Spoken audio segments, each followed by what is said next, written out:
M S Dhoni ने 15 अगस्त को शाम के 7:29 पर रिटायरमेंट ले लिया।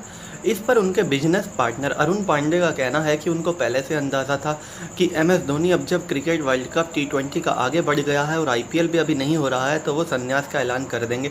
और एम एस धोनी ने जब संन्यास का ऐलान किया तो सबको चौंका दिया, क्योंकि लोगों को उम्मीद नहीं थी कि एम एस धोनी इस तरह से संन्यास का ऐलान करेंगे।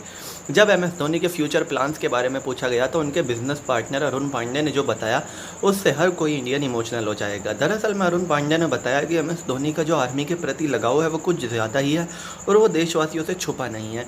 जब भी एम एस धोनी को वक्त मिलता है तो वो आर्मी में जो उनके पास ऑनररी रैंक है लेफ्टिनेंट कर्नल की, वो उसमें वक्त बिताने चले जाते हैं और as a lieutenant colonel army की सेवा करते हैं, देश सेवा करते हैं।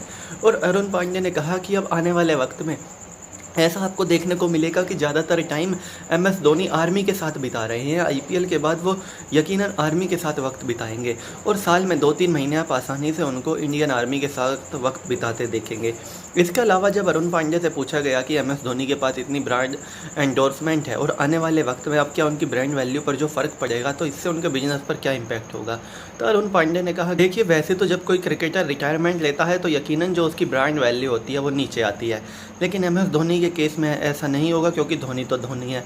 हर कोई यही बात कहता है कि धोनी तो धोनी है, लेकिन ये बात हकीकत है कि जब कोई खिलाड़ी रिटायर होता है तो उसके 1 साल के अंदर उसकी ब्रांड वैल्यू नीचे आ जाती है। मान लीजिए अगर इस वक्त धोनी 5 करोड़ रुपए पर डे के शूट के ले रहे होंगे तो 1 साल बाद उनको वो अमाउंट कोई भी ऑफर नहीं करेगा। लोग इस बात पे आर्ग्यूमेंट कर सकते हैं कि धोनी की ब्रांड वैल्यू नीचे नहीं आएगी, धोनी तो धोनी है, लेकिन लोग एक बात भूल गए कि सचिन के बारे में भी यही बात कही जाती थी कि सचिन तो सचिन है।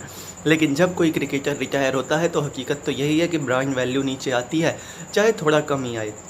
यकीनन एक बात तो साफ है कि धोनी की बाकी क्रिकेटरों की तरह बिल्कुल ब्रांड वैल्यू ख़त्म नहीं होगी। धोनी की ब्रांड वैल्यू रहेगी हमेशा और कुछ ना कुछ उनकी ब्रांड वैल्यू हमेशा रहेगी, जैसे सचिन तेंदुलकर की आज तक है, सौरव गांगुली की आज तक है। इसी तरह के लीजेंड खिलाड़ियों में एम एस धोनी है और एम एस धोनी को जो एडवर्टाइजमेंट है वो हमेशा मिलते रहेंगे, चाहे अब से कम प्राइस पर बेशक मिले। और धोनी भी ये बात अच्छी तरह वाकिफ़ है और धोनी ने जो अपनी रिटायरमेंट के लिए गाना चुना वो अपने आप में ये बात बताता है कि धोनी कोई यहाँ के परमानेंट मेंबर नहीं है। हर किसी का वक्त आता है, हर किसी के करियर में उतार चढ़ाव आते हैं और धोनी का वक्त चला गया, ये बात धोनी ने मान लिया है। इस वक्त जो आज से 5 साल पहले धोनी कमाते थे, जितने ब्रांड एंडोर्समेंट धोनी के पास थे आज उतने कोहली के पास है। जिस तरह से आज से 4-5 साल पहले तक धोनी पूरी दुनिया के सबसे ज़्यादा कमाने वाले क्रिकेटरों में से थे, आज वो विराट कोहली हैं। तो एक बात तो साफ है, लेकिन ये जो पोजीशन है दुनिया के सबसे ज़्यादा कमाई करने वाले क्रिकेटरों में, ये इंडियन कैप्टन के पास ही रहेगी, जो भी इंडियन टीम की उस वक्त कैप्टनसी कर रहा होगा।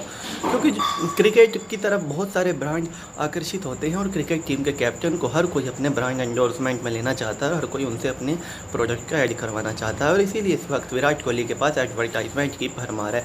तो चलिए दोस्तों, मैं राहुल चौधरी, फिलहाल इस वीडियो के लिए इतना ही। ये भी इसी तरह की देश दुनिया, बॉलीवुड और खेल की तमाम खबरों के लिए बने रहिए मेरे साथ। जय माता दी।